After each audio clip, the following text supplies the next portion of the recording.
कहा जाता है कि भगवान राम ने अपने वनवास के 14 वर्षों में से कुछ वर्ष छत्तीसगढ़ में भी बिताए थे। इस दौरान उन्होंने शिवरी नारायण की पावन भूमि में अपने चरण रखे और अपनी भक्त, जो कि कई वर्षों से उनके आने की बाट जो रही थी, उन्हें दर्शन देकर कृतार्थ किया। वो महान भक्त कोई और नहीं, भगवान को जूठे बेर खिलाने वाली शबरी थी। आइए जानते हैं भक्त और भगवान के विश्वास और प्रेम की कहानी। बात उस वक्त की है जब भगवान श्री राम का जन्म भी नहीं हुआ था। भील जाति के एक कबीले जिसके राजा अज थे, अज के घर में एक कन्या का जन्म हुआ जिसका नाम श्रवणा था। श्रवणा शबरी का ही दूसरा नाम है। शबरी की माता का नाम इंदुमती था।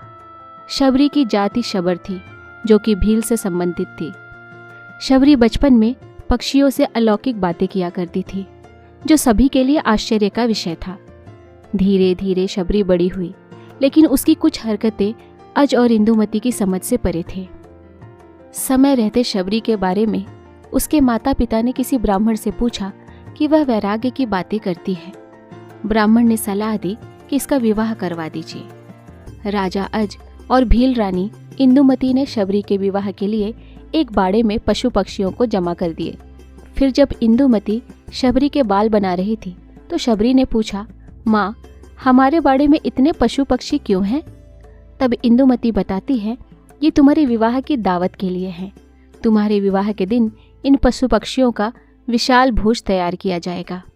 शबरी को यह बात कुछ ठीक नहीं लगी। मेरे विवाह के लिए इतने जीवों का बलिदान नहीं होने दूंगी। अगर विवाह के लिए इतने जीवों की बलि दी जाएगी तो मैं विवाह ही नहीं करूंगी। श्रवणा ने रात्रि में सभी पशु पक्षियों को आज़ाद कर दिया।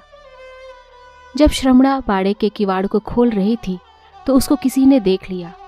इस बात से शबरी डर गई। शबरी वहां से भाग निकली।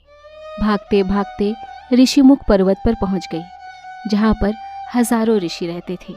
इसके बावजूद शबरी छुपते हुए कुछ दिनों तक, जब तक वह पकड़ी नहीं गई, रोज सवेरे ऋषियों के आश्रम में गिरने वाले पत्तों को साफ कर देती थी और हवन के लिए सूखी लकड़ियों का बंदोबस्त भी कर देती। बड़े ही भाव से शबरी संविधाओं से लकड़ियों को ऋषियों के हवन कुंड के पास रख देती थी। कुछ दिनों तक ऋषि समझ नहीं पाए कि कौन है जो उनके सारे नित्य के काम निपटा रहा है। कहीं कोई माया तो नहीं है। फिर जब ऋषियों ने अगले दिन सवेरे जल्दी शबरी को देखा तो उन्होंने शबरी को पकड़ लिया। ऋषियों ने शबरी से उसका परिचय पूछा तो शबरी ने बताया कि वह एक भीलिनी है। ऋषि मतंग ने शबरी को अपनी बेटी कहकर उसको एक कुटिया में शरण दी और सेवा करने को कहा।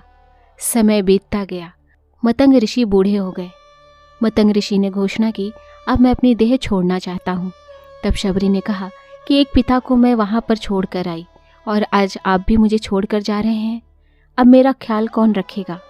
मतंग ऋषि ने कहा, बेटी, तुम्हारा ख्याल अब राम रखेंगे। शबरी सरलता से कहती है, राम कौन है और मैं उन्हें कहाँ ढूंढूंगी? बेटी, तुम्हें उनको खोजने की जरूरत नहीं है, वो स्वयं तुम्हारी कुटिया पर चल कर आएंगे। शबरी ने मतंग ऋषि के इस वचन को पकड़ लिया कि राम आएंगे। शबरी रोज भगवान के लिए फूल बिछाकर रखती, उनके लिए फल तोड़कर लाती और पूरे दिन भगवान श्री राम का इंतज़ार करती।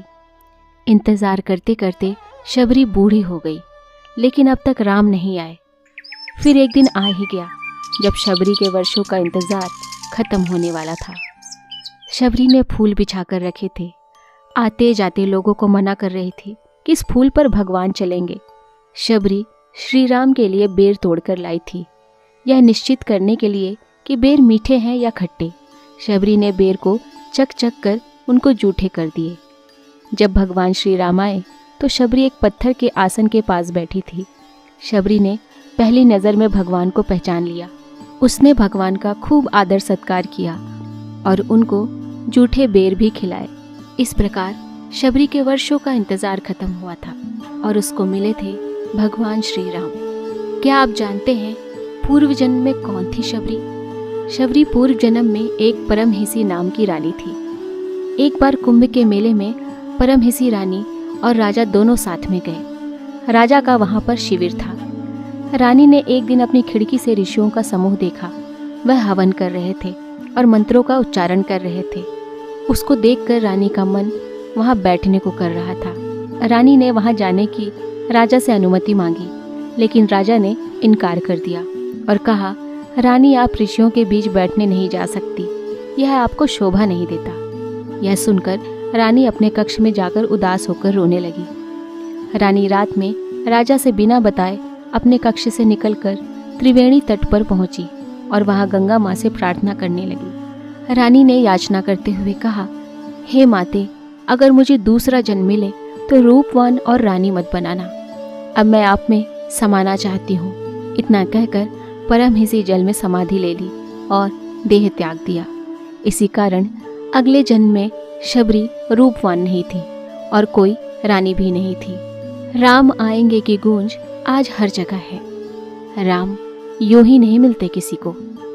भक्त शबरी की तरह संभाव, संतोष, सच्चरित, त्याग, सरलता, कपट रहित बर्ताव, गुरु सेवा और आपसी द्वेष और बैर से रहित प्रेम भी होना चाहिए। उम्मीद है इस भक्ति मार्ग से इस ब्रह्मांड के हर जीव को उनके राम अवश्य मिले।